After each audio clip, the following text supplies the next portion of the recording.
doing today, people? Welcome back to a brand new episode of the Rich Sports Report with your favorite host, Cozy Rich. This week we're gonna keep it, short and sweet. We're gonna be a little bit all over the place. There's a lot that's happened over the last course of a week, and I just want to jump right into things, starting with what happened last night or a couple days ago for you people now watching this on Thursday. But the Patriots beat the Buffalo Bills. That was the game of the week last night on Monday. The Patriots won 14-11, or 14-10, weird ass score. But they're now 9-4. The Bills are now 8-5. We're first in the AFC East and first in the AFC. The Patriots ran the ball 46 times. 46 times. And they threw it 3 times for 19 yards. Now, I was doing my research, and I've never seen a football game like that ever in my life.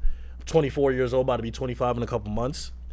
And that was the first time, a team has thrown under, 10 passes or 5 passes in a game since, 78.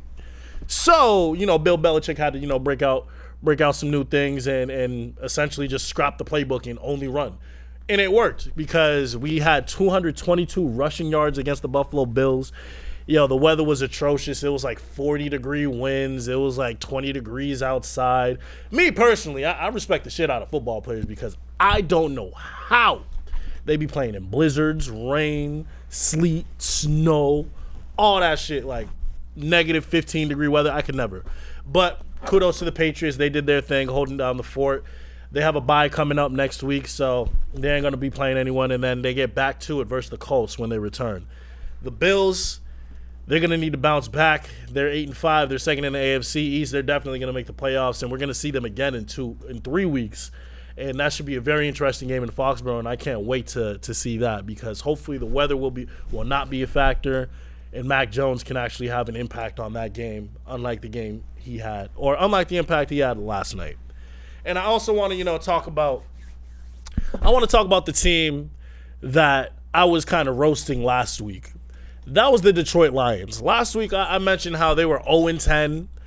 They hadn't won in about a year and a half. Lost their last 17 games.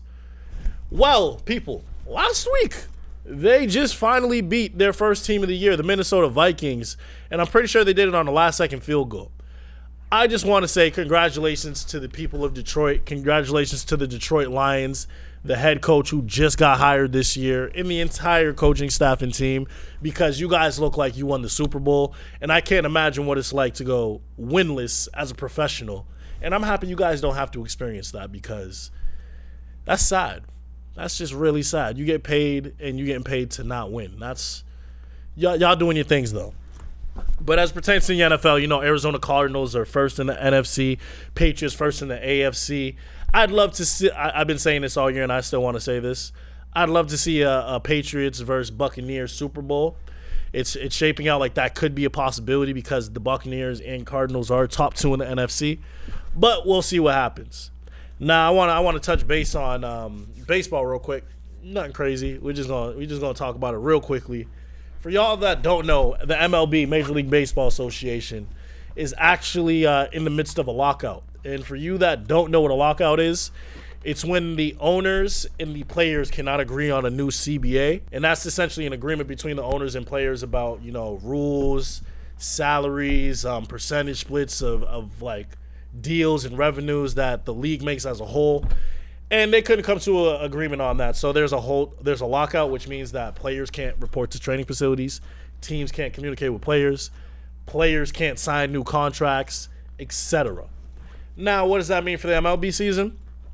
I couldn't tell you because I don't follow baseball, but I just know that means, well, actually, this is what it means.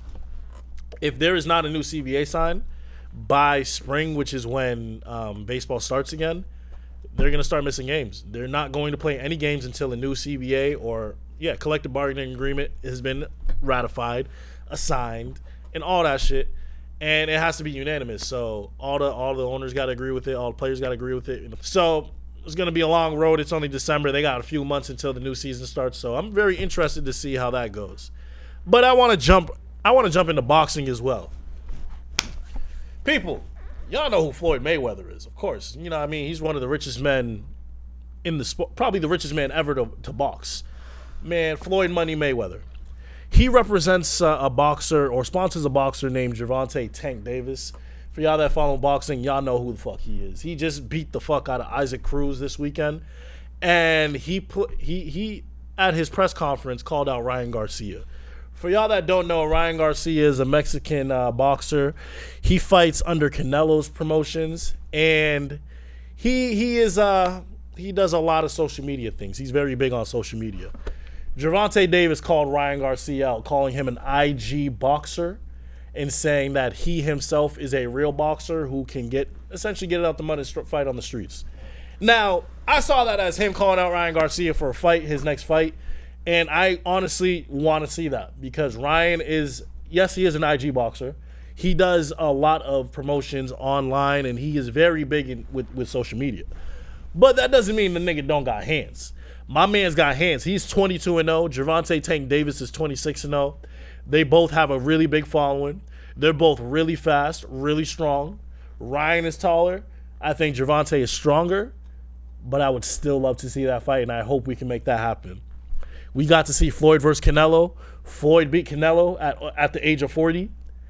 I want to see Gervonta versus Ryan to see if Ryan can make up for Canelo's loss versus Floyd. Now, real quick, we just gonna jump into NBA things. It's besides recaps and games. I want to talk about some news. Damian Lillard. I spoke about this to begin the year. Damian Lillard was a little bit disgruntled. Portland hasn't really been doing much over the last couple years as it pertains to making long playoff runs, surrounding himself with a great supporting cast. And this year is more of the same. They got a new head coach, Chauncey Billups. They just fired their GM, Neil Olszewski, whatever his name is. And the team is still atrocious. I'm pretty sure they're 11-11 right now, or 11-14, one of the two. And Damian Lillard hasn't played since November 29th because of an abdomen injury. But he has reportedly been saying that he wants to play with a defender that can play on the wing, or a wing defender.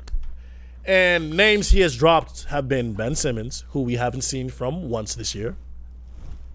Aaron Gordon, which actually absolutely shocked the fuck out of me because I haven't ever heard anyone in the league ever say, I want to play with Aaron Gordon. So shout out Aaron Gordon, but Damian Lillard, you different. And Jaylen Brown, and as a Celtics fan, I can understand him wanting to play with Jaylen Brown because that man is a bucket and he does defend.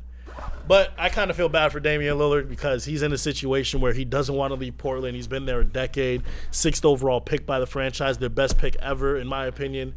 And he can't get over the hump and he doesn't want to leave. So he's trying to do it there, but I just don't think they're going to be able to get the pieces around him. So I feel like he should demand a trade, but he's not going to. And since he's not going to, he's going to be stuck in this perpetual cycle of being unhappy because Portland can't find him what he wants. You got to think about it. Would you move to Portland, Oregon? Are you really going to move to Portland, Oregon? Thank you. You ain't moving to Portland, my nigga. Nah. But besides that, I also wanted to touch base on the Indiana Pacers. They're looking to do a full-scale rebuild. The team has been, competitive over the last couple years, but they haven't really done much in the playoffs. Ever since Paul George has left, that team has really just been going in circles. Like, yeah, they're not contenders, but they're middle of the pack good. And that's not good enough if you want to make it to the finals and win the finals in the NBA. So they're looking to essentially start a rebuild. They're looking to trade Karis LeVert and Sabonis or Miles Turner for picks. And any team on the come up that needs some pieces, I think those two, or any combination of those two players will definitely help a team because Sabonis is an all-star, Miles Turner is a borderline all-star, and Karis LeVert is really slept on. Very slept on. He's a bucket. So I think the Pacers, they have a lot of pieces to give away. And I feel like there are going to be a lot of buyers closer to the trade deadline once we get a clear idea of what the playoff picture is going to look like. So I just wanted to touch base on that because, we don't talk about Indiana much, but that's some really interesting news since they are a deep team. But other than that, I don't really got much else for you guys. That's really all I got for you guys this week as it pertains to the Rich Sports Report. I want to thank you guys for tuning in once again, and I'm going to see you guys next week. Love.